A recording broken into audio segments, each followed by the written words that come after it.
여러분, 안녕하세요. 북셰프의 책 한 입의 100세 아이돌입니다.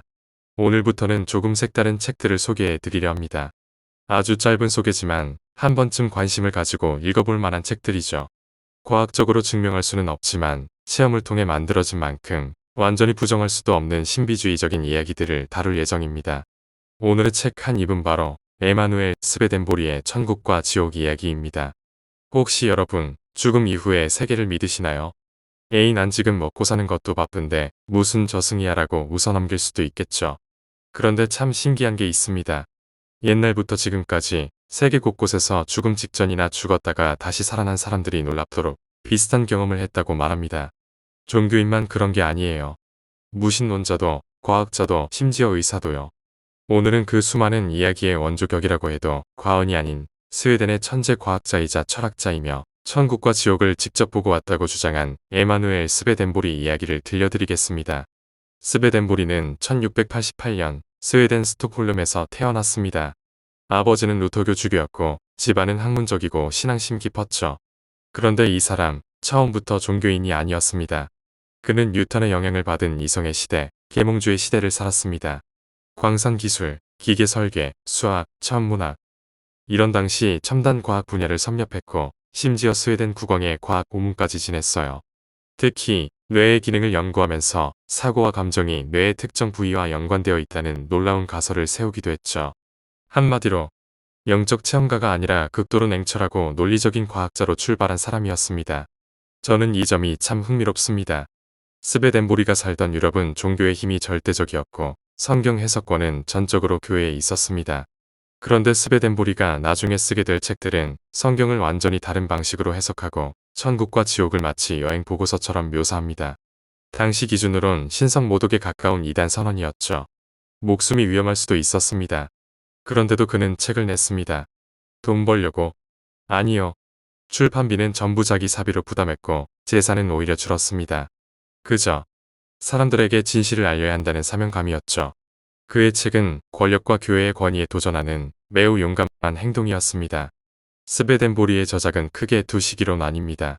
첫째, 영적 체험전인 1700년부터 1743년까지는 주로 과학, 수학, 광산공학, 천문학 관련 서적을 썼습니다.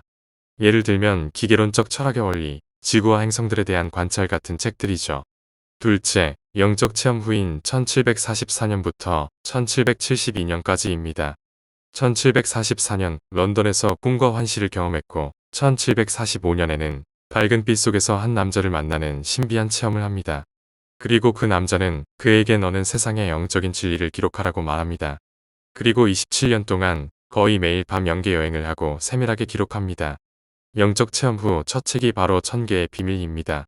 히브리어 성경을 영적 의미로 해석한 대작이었죠. 라틴어로 쓰여 네덜란드와 런던에서 비밀리에 인쇄됐습니다. 당시 반응은 어땠을까요? 종교 지도자들에겐 위험한 책, 일반 지식인들에겐 충격적인 책이었습니다.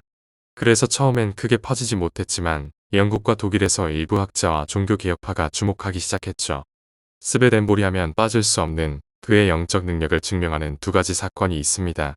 첫째, 1759년 스웨덴 대화제 예견 사건 스톡홀름에서 저녁 식사 중이던 스베덴보리가 갑자기 창백해지더니 지금 제 고향 에테보리에 큰 불이 났습니다라고 말합니다. 불이 번지는 위치, 꺼지는 시각까지 구체적으로요. 나흘 뒤 스웨덴에서 도착한 소식이 그의 말과 정확히 일치했습니다. 이 사건은 당시 정치인과 외교관이 목격하고 문서로 기록한 사실입니다. 둘째, 자신의 죽음 예언 사건 오늘이 내가 세상을 떠나는 날이라고 말한 그날 그는 평온하게 숨을 거뒀습니다. 이 역시 정확한 시각까지 일치하는 목격자 기록이 있습니다. 천국과 지옥에서 스베덴보리가 전한 핵심 메시지 딱 정리하면 이렇습니다. 천국은 빛과 사랑의 상태, 사람들의 본심이 사랑으로 가득한 곳입니다. 지옥은 증오와 자기중심성이 지배하는 어둠의 상태죠. 그는 이렇게 말합니다. 죽음 이후 사람은 자신의 내면 성향에 따라 스스로 그곳을 선택한다.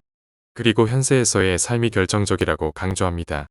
겉으로 종교의식을 지키는 것보다 작은 선행과 진실한 사랑이 더 중요합니다. 왜냐하면 우리의 영혼은 이 세상에서 어떤 삶을 살았는지에 따라 이미 천국 또는 지옥에 가까운 상태가 되기 때문입니다. 놀랍게도 현대 임사체험 기록들과 스베덴보리의 묘사는 꽤 닮았습니다. 빛과 사랑에 휩싸이는 경험. 삶 전체가 파노라마처럼 스쳐 지나가는 인생 리뷰. 현세에서의 마음가짐이 사후세계와 이어진다는 개념. 하버드 의대에 입은 알렉산더 박사, 그리고 임사체험 연구의 아버지라 불리는 레이몬드 무디 박사 같은 현대 연구자들도 스베덴보리의 저작에서 영감을 받았다고 인정하며 비슷한 보고를 합니다. 스베덴보리의 사상은 많은 지식인에게 영향을 주었습니다. 심리학자 칼 융은 스베덴보리의 꿈과 상징 해석을 높이 평가했고, 시인 윌리엄 블레이크는 그를 천국과 지옥을 동시에 본 사람이라 불렀습니다. 또 철학자 랄프 알도 에머슨은 스베덴보리를 서양의 위대한 영적 사상가라고 극찬했죠. 스베덴보리의 책은요, 그냥 종교서적이 아닙니다. 과학자였던 한 사람이 27년 동안 일관되게 기록한 연계 보고서입니다. 여기에 남은 증언과 사건, 그리고 현대 임사체험과의 놀라운 유사성까지. 이 방송이 끝나면 아마 여러분도 이렇게 생각하실 겁니다. 이건 직접 읽어봐야겠다. 그리고 그 책의 마지막에서 우리는 깨닫게 될 겁니다. 우리가 지금 여기서 작은 것이라도 사랑하고 나누며 사는 삶이 바로 영원한 행복을 시작하는 길이라는 메시지를 말이죠. 이것이 바로 한 과학자가 목숨을 걸고 세상에 알리고자 했던 가장 중요한 진실일 것입니다.